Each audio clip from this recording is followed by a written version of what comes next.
freedom is never more than one generation away from extinction. We didn't pass it on to our children in the bloodstream. The only way they can inherit the freedom we have known is if we fight for it, protect it, defend it, and then hand it to them with the well-taught lessons of how they in their lifetime must do the same. And if you and I don't do this, then you and I may well spend our sunset years telling our children and our children's children what it once was like in America when men were free.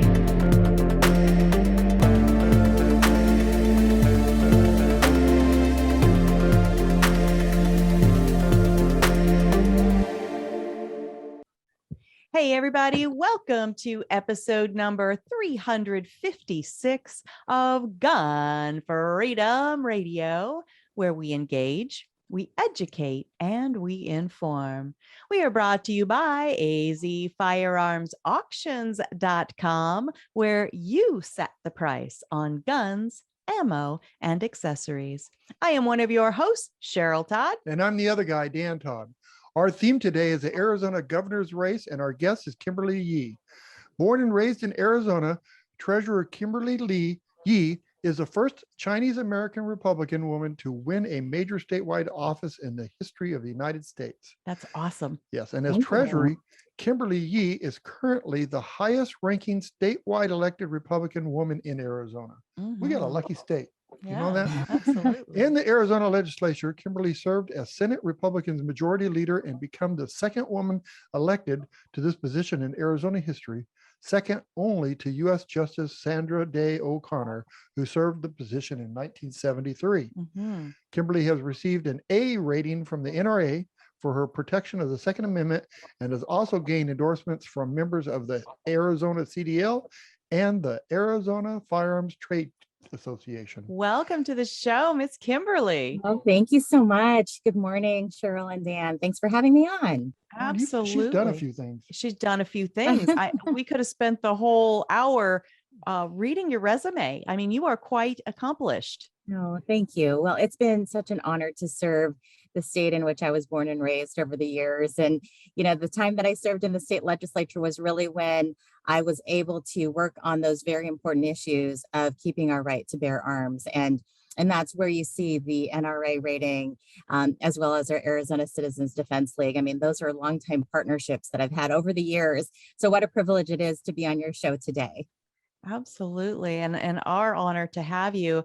I am on full disclosure. I'm on the board of the AzCDL and the organization we don't endorse, but our individual members, we are still citizens, right? And so our president, Dave Kopp, as a citizen and one of the founders, both have stepped forward and said, you know, Kimberly Yee is the one. So thank you. Really a privilege. And the right to self-defense is really, I mean, that's bearing arms is the foundational principle of all of our other rights. And not only do you all know that, your listeners do, as well as those organizations that represent us so well before our state policymakers at the legislature and on Capitol Hill. And so for all those years where I served as a member of the legislature and now as state treasurer, these are the groups in which you serve as a board member that keep our citizens accountable to the people we elect. And those are so many years where we really did have to fight the fight, because there are those, as you know, who are elected who believe in gun control, not gun rights. And for those of us who stand tall, with our 2A, we were fighting that fight. And oftentimes it's even within our own party, which is the saddest part, because people get elected thinking, okay, I'm electing maybe in the Republican Party, and they assume that the person is going to be alongside with our right to bear arms. And that's not the case at all. In fact, some of our, heaviest fights could be with people within our own caucus, which is a sad story. So that's why come election season, it's so important to do the research to see where people stand on these most important issues. Yes, to get an endorsement from the Arizona CDL, right? Members of. Yes, that is awesome, because, there are people that say, oh, we believe in the Second Amendment, but exactly, and they would not give you that endorsement if you use that word. Absolutely. That's right. And it's because of my proven conservative record that they go up against with respect to what I have said yes on and what I've defended against. We have had times where even Republicans will say, oh, well, this member of the NRA opposes this legislation, so we have to oppose. Okay, so it's a member of the NRA. What about the organization of the NRA? What about the organization of AzCDL as a membership? One member who's an outlier over here doesn't mean that you have to say, I'm going to oppose a bill. And that was really what was so surprising to me, is that you have a lot of fakes out there. and when we come as citizens to elect our leaders in these various offices, whether it's local government, state government, federal government, it is so important. Take a look at what's happening in our cities. At our local government, where we have mayors and council people elected, they are in many liberal cities around the country and here in the state of Arizona, they're electing those who want to defund our police. They are electing those who want to get rid of rights within your own homes, including the right to bear arms. If you take a look at states like California, you have a governor who's telling what you can or cannot do in your own home. Come Thanksgiving, they're probably like last year going to say you can't have more than 12 people at your dinner table. You can't have your dinner table inside. It has to be outside. I mean, this is big government overreach and control taking over, the lives of everyday Americans, and it's wrong. And so when we fight this fight, it's not only about these, constitutional rights that we should have, but they are taking over our freedoms, our individual liberties, and all of these things that we hold dear that we are protected by in our government. But we have people who are in elected positions across the state, across America, who don't believe in those American values, who don't believe in those rights, and they're stripping them away day by day. And that's what we have to protect against. Absolutely. And it's so infuriating because every single elected official takes an oath on the to protect the exact same document. There isn't a Democrat Constitution and Bill of Rights. That's right. And a conservative, Republican Constitution and Bill of Rights. It's the same words. It's the same values. That's right. Everyone takes an oath. And it is so sad how many elected officials act like they have never even heard that we have a constitution. It's a very sad story. And if you take a look at the state of our country and, the disorder that we are in, there is no law and order in this country. In a state that I come from, Arizona, I mean, we are a border state. Border security is a huge issue. I was recently visiting with women business owners in North Scottsdale. And in a normal election cycle, when you talk to groups such as these, you ask them what their top priorities are. And generally speaking, they would say workforce development, the economy, and education to women like these. But when I asked that question 2 weeks ago to women business owners in North Scottsdale, they said their top priority was security, because they don't feel secure. They don't feel secure in their own neighborhoods. They don't feel secure opening their doors as a mom and pop shop to customers, because they don't have the support of their local governments because of the defunding of police, because there is, this social justice, that's going rampant, and people who, have these beliefs that are not part of the American value system. They're tearing down statues of our U.S. History. They don't understand the basic premise of the fabric of America.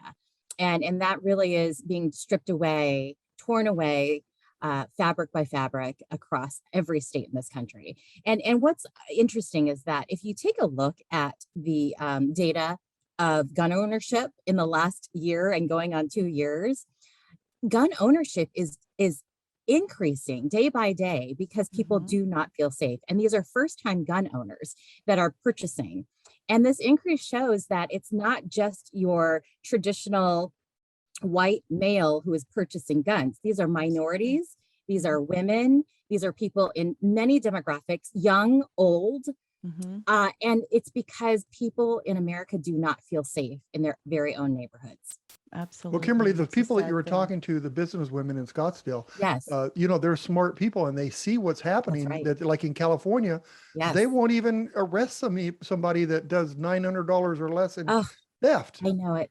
That's right. So how could you run a business that way? I mean, I could understand the concerns as a business owner that if we don't have the police there to help us, to prevent crime, what are we going to do? We can't take care of it ourselves.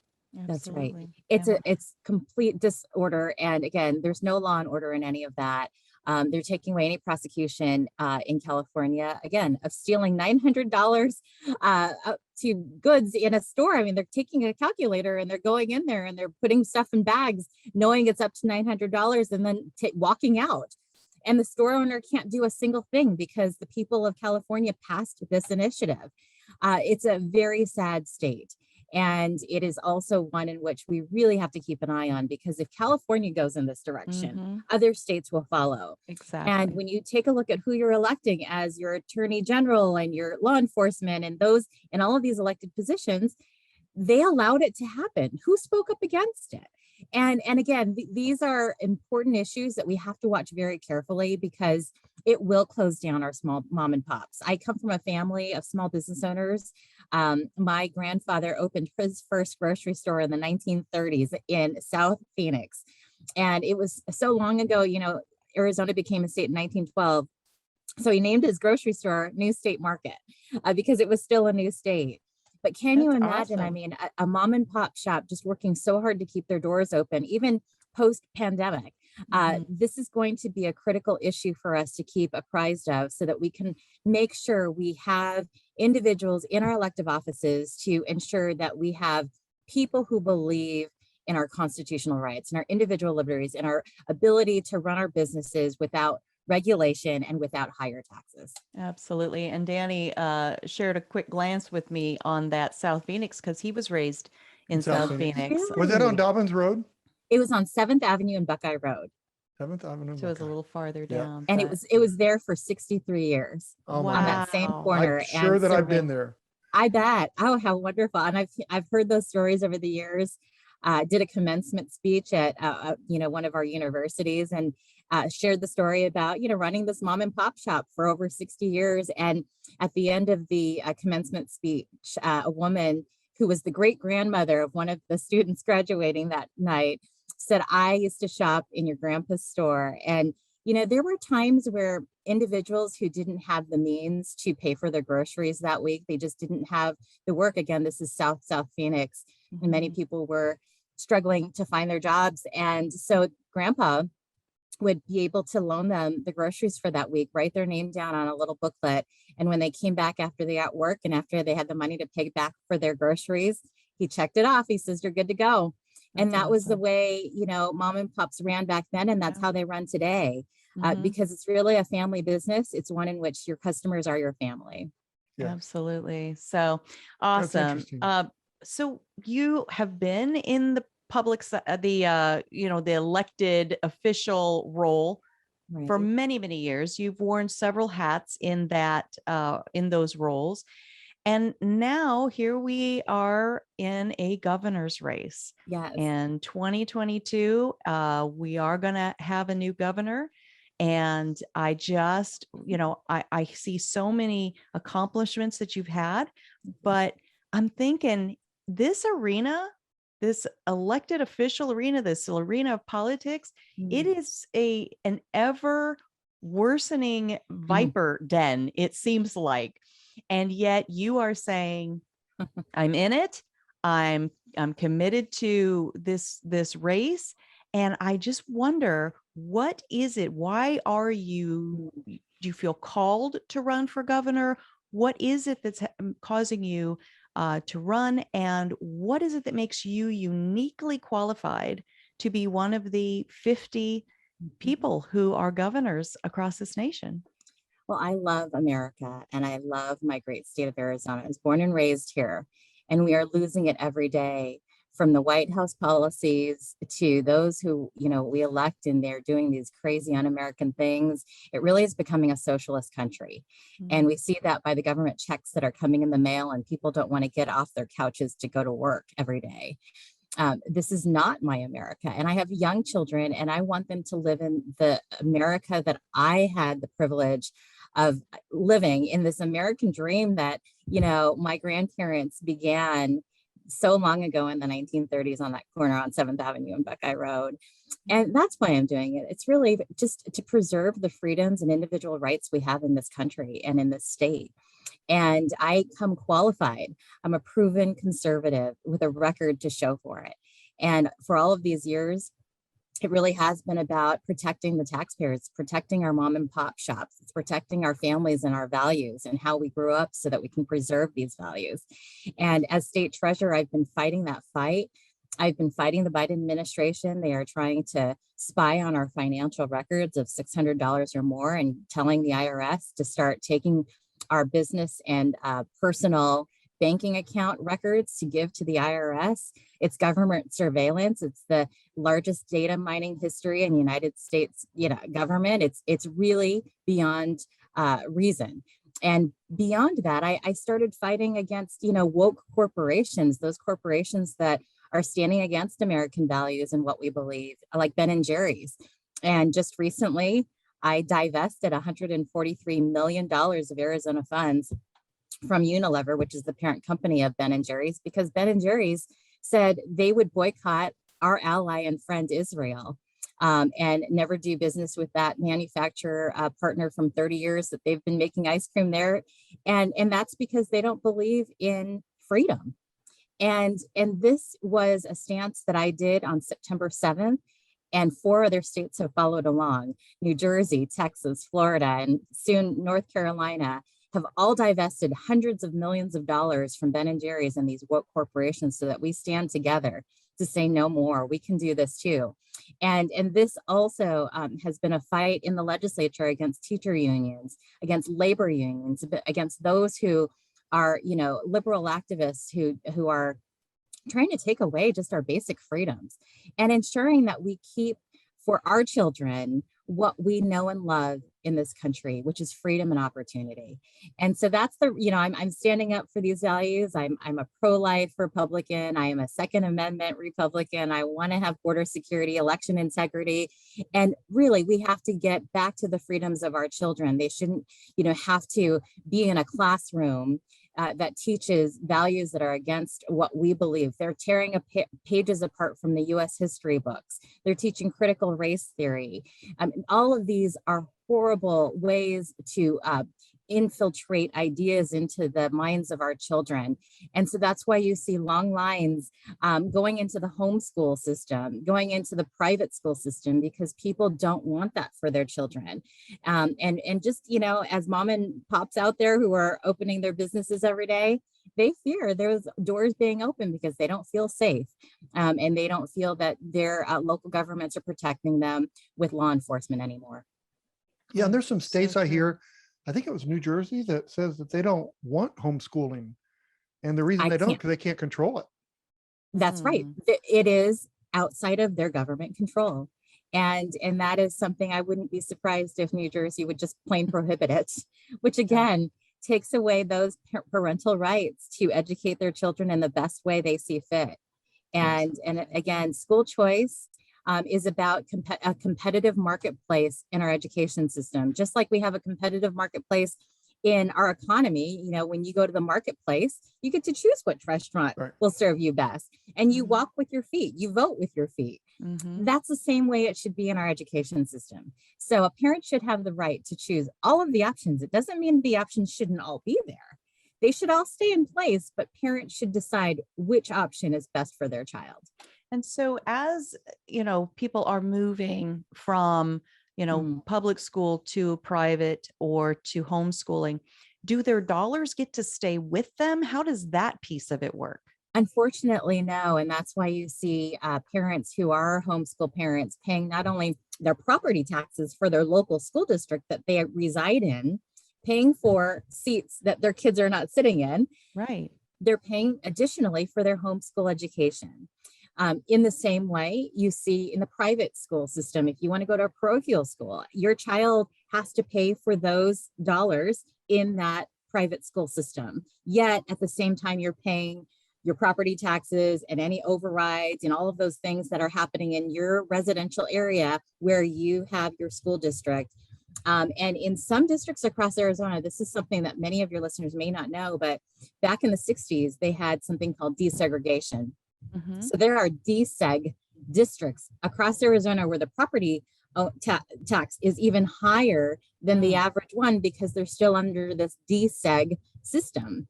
Even though all those problems were fixed decades ago, they're still charging higher taxes for those residents in those areas. It's a sad thing.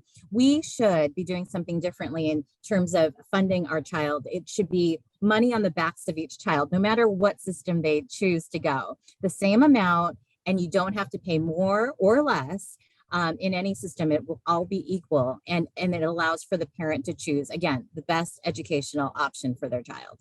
Absolutely. And there are mechanisms that we can use to make that happen, where absolutely there's an educational money follows the child. Exactly. And that is something that takes time and effort and experience. And that's what I bring to this table. But back in the day, before I was elected, I was a staff member to two Republican governors and to the Arizona State Senate Education Committee. So my policy experience is on this very issue, education.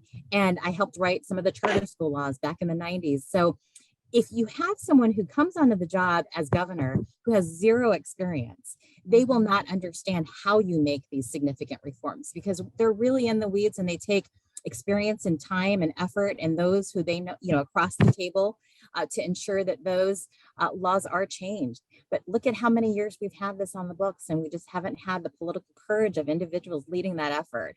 And this is the time where we can take a look at 2022 to elect the CEO of the state. It's the governor. And can you imagine how many Democrats across this country are taking a look at this purple state in Arizona and seeing the opportunities they have? They took advantage in 2018 and 2020 of 2 U.S. Senate seats. Arizona is now run by 2 U.S. senators who are liberal, progressive Democrats who don't understand the values that we hold.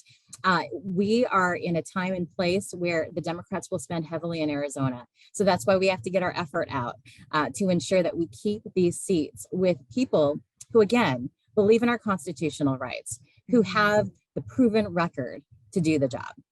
Absolutely. I couldn't agree more. I want to touch back on our rights to keep and bear arms, our Second Amendment rights. Federally, which, the Arizona governor wouldn't be impacting, but federally, there's a bill, HR 2377, that's been written, and I believe it's even moved through the House last week. And it is, it's got a big fancy name, Federal Extreme Risk Protection Order Act of 2021. It's a red flag law, which is a firearms confiscation scheme. Oh, boy. And here in our state, Governor Ducey, God bless him, he's a Republican, but he's been a little squishy on our gun rights. And he is one that likes the idea of extreme risk protection orders. They're called ERPOs. He had, kind of wrapped one into a school funding bill, I believe it was, because it couldn't stand on its own right.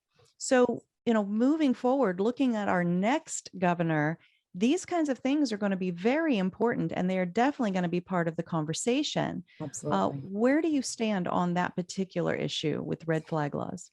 Well, first of all, I was in the legislature in the Senate when there was an issue very, very similar to this that came up, and it came from the ninth floor, meaning, the executive.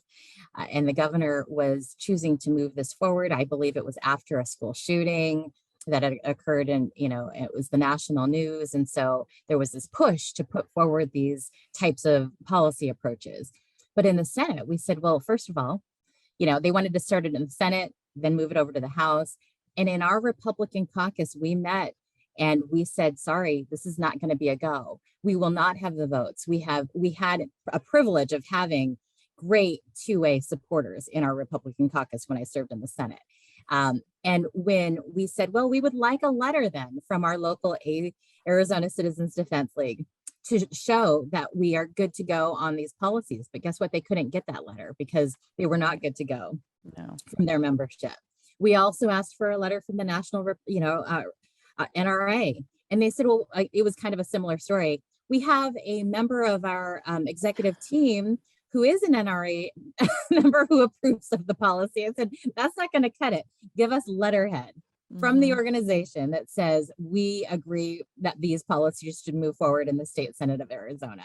When they couldn't produce those two letterheads with the support from those national organizations, with all of those members who believe in the same things we do, we did not move that bill forward. And we waited until those individuals from those organizations came to the table. Again, this is how my governing style is. You don't have to rush legislation just because you want to make a headline and be the first state to do it. You need to bring those who are part of the conversation, who should be part of the conversation, so that you have buy-in from these key advocacy groups. So if our 2A, Second Amendment rights groups were not on board locally, we knew we could not move that bill, and we didn't until they came alongside. We're at the table, and as the process moved along, the House again had their dialogue. So that's why I believe that you have to be very careful in looking at these types of red flag, policies. Those who they get into the weeds of even the local districts. So you have to watch that as well, because some of the policies seep into a local governing school board meeting. And who shows up at a local governing school board meeting? Not a whole lot of people. So these types of groups try to sneak their stuff in at multiple levels when people are not watching. And so you have to, elect, bright individuals who are going to read the laws. They're going to read the text line by line to see if this stuff is, part of the bills. Again, you just shared that, and I wasn't in the legislature when this was attempted. It sounds like a new version, but it sounded like they put it in another bill so that those who would normally watch these types of policies wouldn't have been monitoring that school issue bill, because the subject line would never have said anything like what was, within the weeds of that bill. And so it's really important that we keep an eye on this legislation so that this does not get passed at multiple levels. We're talking at the state level, but take a look at all of our local governments, from the cities to our school boards to our town councils. All of these are critical areas that we have to watch very carefully. Absolutely. Dan, did you have a question? No, go ahead. Oh, I thought you were flagging me. Well, I just, this deal about the red flag thing. I mean, it really disturbs me because it doesn't solve the problem. If you take let's say I go crazy and you take my guns away from me, well, I've got knives, I've got cars, I've got, and I've got the guns you didn't know I had. Right. So, I mean, it doesn't make any sense that we penalize law-abiding citizens for somebody who is a criminal. Absolutely. And that's exactly what the liberal progressives do, is whenever there is a situation, they go and blame the people who are the law-abiding citizens. It doesn't make any sense. Those who have the issues where they're doing these types of crimes, they're going to go and find another way to do it. And again, it's really unfortunate that you have people who are elected in these positions that you thought were with you or on the same page when, their elections are up. They really aren't, when you find out they're already in their positions and they're proposing these types of regulatory bans. And also we've seen them try to increase fees, for transfer of arms, in the purchases. And all of those things are little things, but they add up. And when you take a look at the long list of laws that we've had on the books, not only in our state, but in other states, it's critical that you take a look. If a Democrat, a progressive, a gun control person were in the top seat of elective office, in that governor's office, all of those policies would go away in a moment. And that is the risk that we run when we don't pay attention to these critical elections. Right. And Kimberly, I mean, California, Chicago, New York, New Jersey, all these states that are doing these stupid things, is it working? No, it's not working. No. Why wouldn't they think, okay, maybe would they had a chance to recall Newsom? Why wouldn't they think, well, let's make a change. If it doesn't work, it's only a year and a half and then we can correct ourselves, but let's do something different than we're doing now. Absolutely. And you see them flee from those states. Arizona is taking them, we welcome them. We just ask them to please leave your policies behind. But if you take a look at the growth that we've had in a very short period of time, you can tell that these are people who are fleeing those states because of the high regulations. And again, their states don't look like anything they were when I'm sure those individuals first resided there. Right. And I do Absolutely. want to talk about this IRS thing that you mentioned earlier Yes, about please. people getting to the bank accounts. Mhm. Because to me, it's like, okay, they say they have these selected criminals that are stealing money and they want to go after them. So they're going to go after everybody, audit everybody, and keep an eye on their accounts for the few that do cheat. And that would be like saying, okay, we're going to, you know what? There's some crime in this neighborhood. We're going to put cameras in every house. Every house, we're going to put a camera because there could be a chance that they could do something wrong. To me, that's no different. That's right. It's an invasion of your privacy. Right. And it's government surveillance. They say that they're trying to get after the 1% top earners or the tax evaders. Not the case at all. When you put the threshold at $600 in and out transactions, that's everyone. That is everyday Americans, lower income Americans. Everybody has $600 or more in and out of a financial institution. So that's their excuse to spy into the lives of our financial records. Now they're going to start looking at each line item to see what we spend on. Right. And again, it's just un-American. And that's why I'm fighting back against the Biden administration day in and day out. And it's one more thing every week. Yeah, it sure is. And speaking of our finances, and, you know, they're so concerned about what we're doing with our pennies.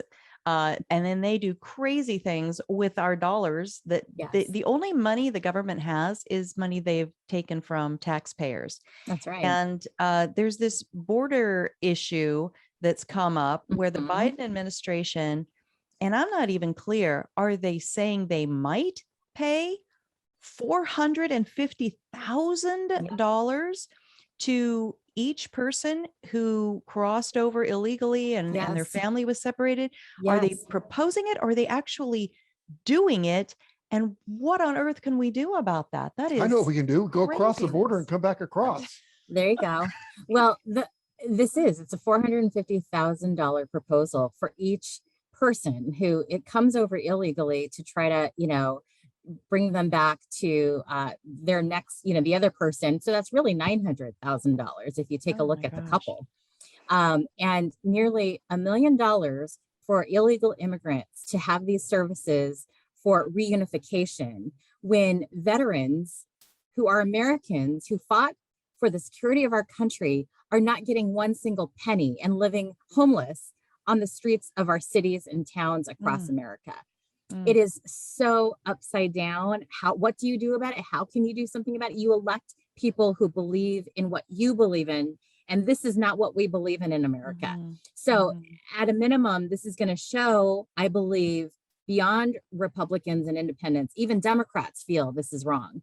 They will see that the Biden administration has gone way too far.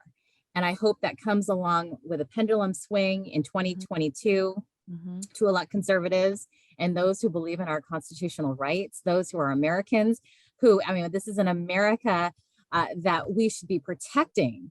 And these open border policies, plus the money on top, plus the spending and expenditures we have to do to provide those services for education, for healthcare, for incarceration, for, all of these things cost more than just that $450,000 you're talking about per person.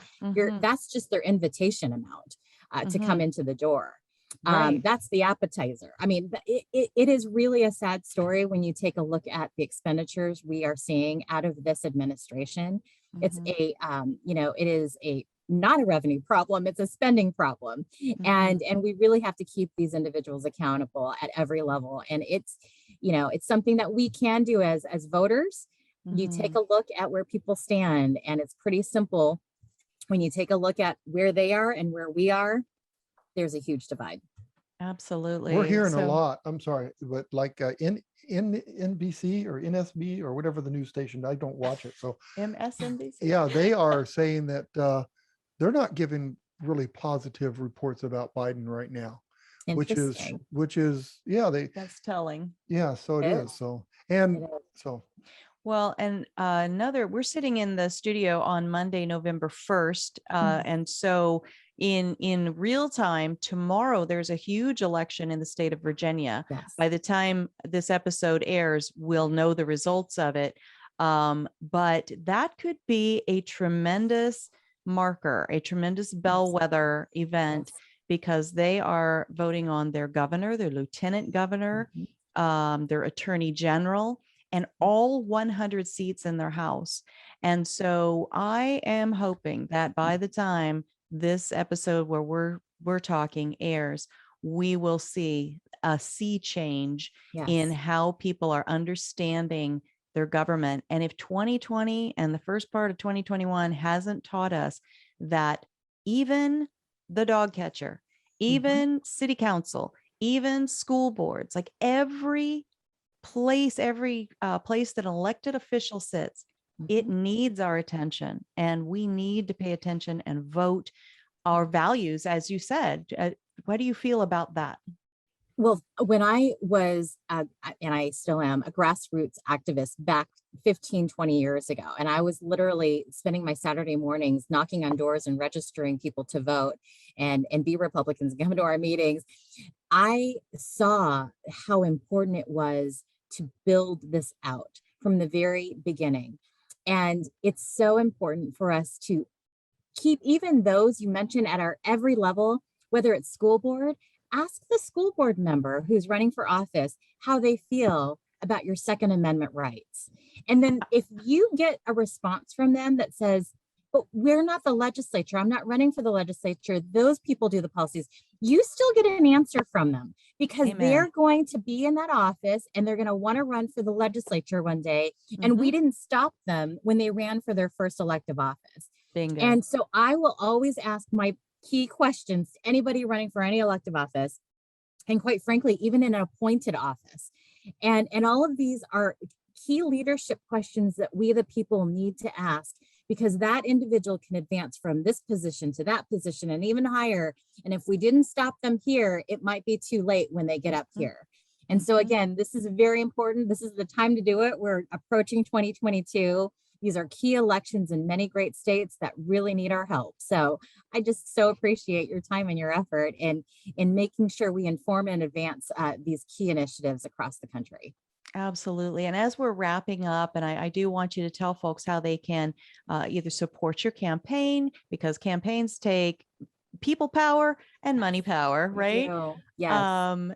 But as you're wrapping up and letting us know how we can reach out and learn more about you or help out with your campaign, also remind folks why Kimberly Yee is uniquely qualified for the position of Arizona State Governor. I'm uniquely qualified because I have that proven conservative record that no one has in this race. And you can look every one of those votes up. And that's why I have been endorsed, by the key organizations, including, the Trade Association for Firearms, including the leaders of our Arizona Citizens Defense League, and having the NRA track record. I'm a life member, and my family believes in hunting, and we believe in the sport, and we believe in ensuring that we have protection in our own homes and in our businesses. These are the same values that many of your listeners hold dear as well.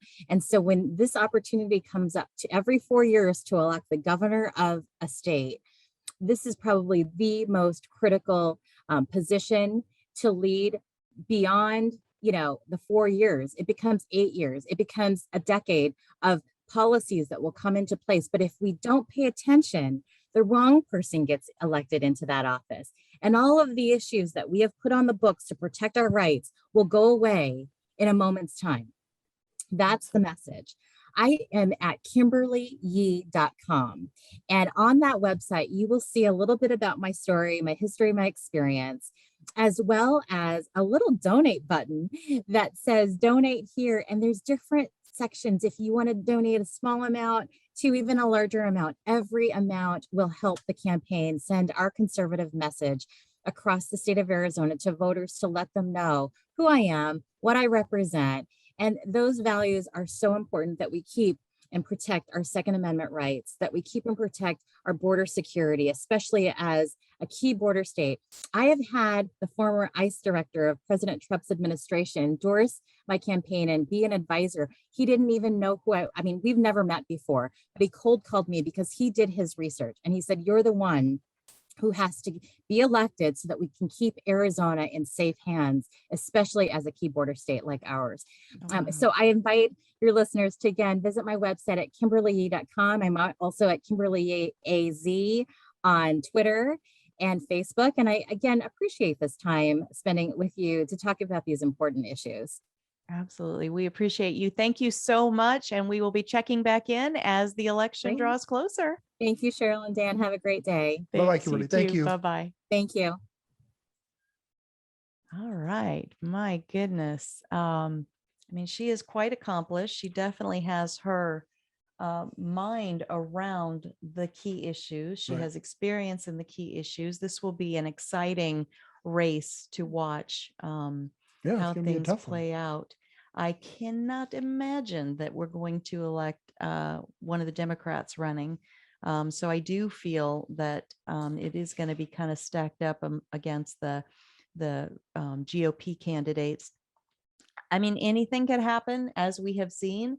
But the way that the Democratic Party has drifted so far afield from our constitutional values, and I'm seeing pushback from members of both parties, actual citizens of both parties, going, "What the heck is happening?" You know, in just 9 short months, wherever we are now, what has happened to our laws, to our finances? You know, our dollars are worth less. Our products are costing more. It's becoming harder to make ends meet. And so it's not working. It's not, I think it's not. I mean, anybody that has any sense at all can realize that it is not working. And let's don't make Arizona not work as well like California and Chicago and those. Let's fix it now while we still have a chance. Amen, sir. You know, we're running late. We are. We got to wrap up. So thank you so much to our awesome guest, Arizona State Treasurer Kimberly Yee, running for Arizona State Governor. Thank you to our amazing listeners all over the world. Wherever there is internet service, we have listeners. Your time is your most finite commodity. And when you spend it with us, we notice it matters. We appreciate you. Thank you. People all over the country are wishing they have the freedom that we have. I almost said had. We still have. All over the world are wishing they could be here, and they're praying they can be here, and they're fighting to get here, and they're sacrificing to get here. And yet the people here are letting it go. They're just taking it and putting it in the garbage. It's not even going in a recycle bin that can be fixed. It's going in the dump. And it's what we were founded on. Right. That's what people want. Right. Not where this puck is headed. Right. That is not what people are fighting to get here for. So the people they're fighting to get away from those things. Right. So the direction that our puck is heading. The people that want to change America, why don't you go to another country that needs their help? Yeah. See how far you get. That's a great idea. All right. And if you'd like to listen to any or watch any of these videos that we make here every week, you can go to YouTube, GunStreamer, or the smartphone app called OpsLens. And if you like to just listen to the audio only version, because maybe you're out for a bike ride or a wonderful walk now that it's fall and it's just lovely out everywhere, even here in the hot area of Arizona, we're having lovely weather. If you like to listen to the audio only version, go to our website, GunFreedomRadio.com. Click the on demand tab and binge listen to your heart's content, darling. And if you want to see photos and bios and links to all of the guests that we've ever had on, go to our guest tab, and there is a wealth of information of subject matter experts that we have talked to over the years. And when you spend time there, we don't hate that. Nope. All right. And be sure when you do go to GunStreamer and YouTube, click the subscribe button and then gently lift your pinky up and hit the notifications button so that you will be notified every time we post a new show. And those that don't want to use a pinky can slam it down. You can slam it. That's what everybody else says, smash it. And I'm like, no, how about we just delicately press it? Slam it down, guys. All right. And so until next time, what are we going to do? We're going to pray for our nation, Mhm. pray for our leaders. Absolutely. How Even about the one or two, maybe, that you don't care for? one or two, 40, 50 or more. Yeah, we're going to pray for them really Yay. bad. We're going to double pray for them. Double pray for them. Absolutely. And What we pray, that's a different story, but we're going to pray for them. and maybe especially for the ones we don't like. And until next time, be good to each other. Have a great week, and God bless. Bye-bye. Bye-bye.